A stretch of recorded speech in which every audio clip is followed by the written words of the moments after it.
చచ్చేంత దుఃఖం ఇచ్చేవారికి ఈ యొక్క మాటలు ఎంతగానో ఉపయోగపడతాయి. మనసు ఆలకించి ఒక్కసారి వినండి. ఎవరు చెప్పారు అమ్మకు గుడి లేదని? అమ్మ ఉన్న ప్రతి ఇల్లు ఒక దేవాలయము. ఆ దేవాలయంలో ప్రతి తల్లి దేవతే కాదంటారా? నిజమే కదా. కోపం అలకటం, అలాగే ఎక్కడైతే గొడవ ఉంటుందో అక్కడే నిజమైన ప్రేమ ఉంటుంది. కానీ కొంతమందికి ఇది అస్సలు అర్థం కాదు. సముద్రం అలాగే మనసు రెండూ ఒకటే. పైకి ఎంతో గంభీరంగా కనిపించినా లోపల మాత్రం ఎన్నో అలజడులు, అలాగే ఎన్నో ఆటుపోట్లు. మనసు అనేది ఎంతో విచిత్రమైనది. మరిచిపోవాలి అనుకున్నవి పదిలంగా దాస్తుంది. గుర్తు పెట్టుకోవాలి అనుకున్నవి మరిపించేలా చేస్తుంది. ఈ ప్రపంచంలో మనిషి యొక్క సగం జీవితం వాళ్ళు వీళ్ళు ఏమనుకుంటారో అనే ఆలోచనతోనే అలసిపోతూ ఉంటారు. వాదించి మనుషులని, అలాగే వేధించి మనసుని ఎప్పుడూ గెలవలేం. గౌరవం, ప్రేమ, అభిమానం, అలాగే స్నేహం అనేవి అతి తక్కువ సమయంలో ఎక్కువ లాభాలు తెచ్చిపెట్టే గొప్ప పెట్టుబడులు. మనం ఏదిస్తే అది రెట్టింపుగా మన వద్దకు వస్తుంది. ఇది నిజం.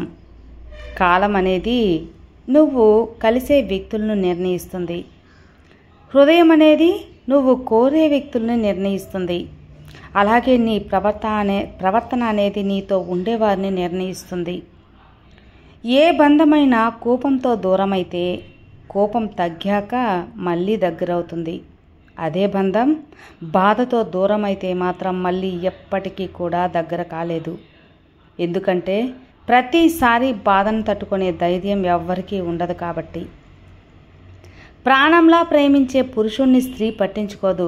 ప్రాణం కన్నా ఎక్కువగా ప్రేమించే స్త్రీని పురుషుడు పట్టించుకోడు. ఒకవేళ స్త్రీ పురుషులు ఇద్దరు కూడా ప్రాణం పోయేలా ప్రేమించుకుంటే వారిని విధిరాత పట్టించుకోదు. అదేంటో మరి. ఈ లోకం అంటుంది ఒకరు లేనంత మాత్రాన జీవితం ఆగిపోతుందా అని, అలాగే కాలం ఆగిపోతుందా అని. కానీ లోకానికి ఎప్పుడు అర్థమవుతుందో లక్షల మంది ఉన్న మనసైన ఆ ఒక్కరి లోటును తీర్చలేరని. జీవం లేని జీవితం, కలలు లేని కాలం మాత్రమే మిగిలి ఉంటాయని. ఈ ప్రపంచంలో అన్నిటికంటే భయంకరమైనది మనకు అత్యంత ఇష్టమైన వారి యొక్క మౌనం. నిజం కదా. ప్రేమకి మాటలతోనో భాషతోనో పనుండదు. నిజానికి ప్రేమించే వ్యక్తి చూసే చూపే చాలు ఎన్నో మాటలను మనసుకు అర్థమయ్యేలా ప్రేమ భాషలో చేరవేస్తుంది.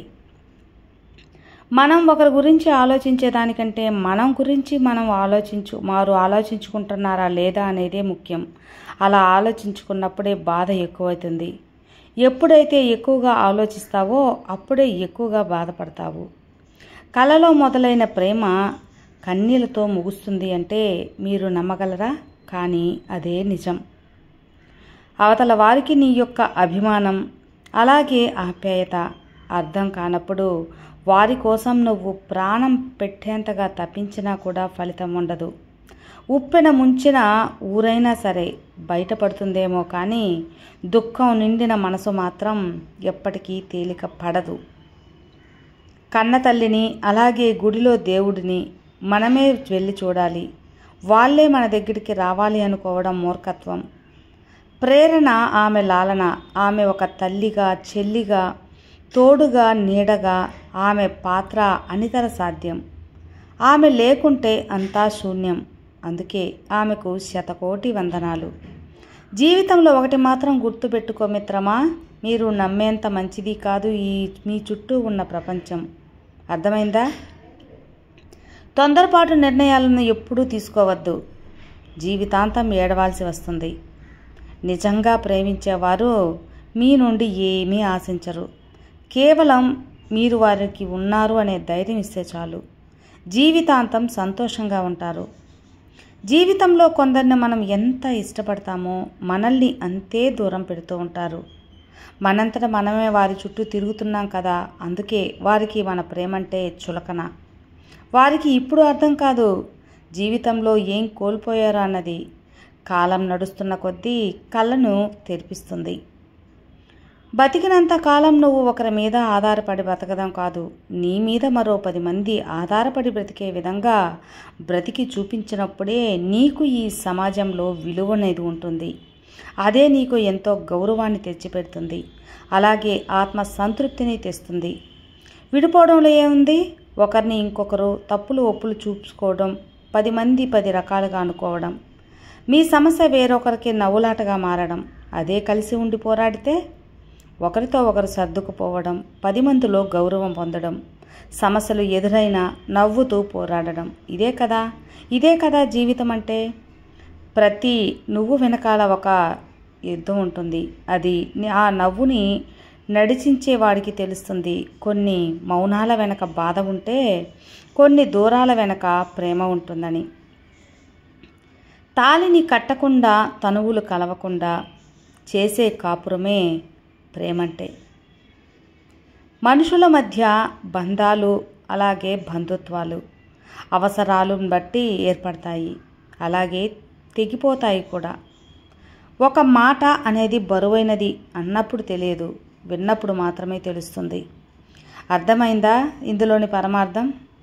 ఈ ప్రపంచంలో ప్రతి మనిషికి కూడా పొగరు అనేది తప్పకుండా ఉండాలి. కానీ ఆ పొగరు అనేది ముందుకు నడిపించే విధంగా ఉండాలి, కానీ ముంచే విధంగా మాత్రం ఉండకూడదు. గుర్తుపెట్టుకోండి, ఆలస్యమైనా పర్వాలేదు, కానీ కొన్ని అవమానాలకు ఖచ్చితంగా సమాధానం చెప్పే తీరాల్సి ఉంటుంది. చిన్న చిన్న మాటల వల్ల మనస్పర్ధలు వచ్చినప్పుడు ఆ మాటలను వదిలేయాలే కానీ ఆ మనిషిని వదిలేయకూడదు. నీ యొక్క జీవితం అనేది సులువుగా అనుకుంటే సులువుగానే ఉంటుంది, బరువు అనుకుంటే బరువుగానే ఉంటుంది. నువ్వు ఎలా అనుకుంటే అలాగే ఉంటుంది. అటువంటప్పుడు నీ యొక్క జీవిత ప్రయాణంలో అడుగడుగునా ఈ దిగులెందుకు, ఈ బాధలెందుకు? ధైర్యంగా ఉండొచ్చు కదా, ధైర్యంగా ముందుకు వెళ్ళొచ్చు కదా, ఏదైనా సరే ధైర్యంగా సాధించవచ్చు కదా. విన్నారు కదండి, ధైర్యం అనేది ఎంత మంచిని తెచ్చిపెడుతుందా అని. ఈ మోటివేషనల్ వీడియో మీకు నచ్చితే లైక్ చేయండి, మరికొంతమందికి షేర్ చేయండి. కొత్తగా మన ఛానల్ చూస్తే సబ్స్క్రైబ్ చేసుకోండి. మరో మంచి మోటివేషనల్ వీడియోతో మళ్ళీ కలుద్దాం. అంతవరకు have a good day friends. Thank you for watching. Bye.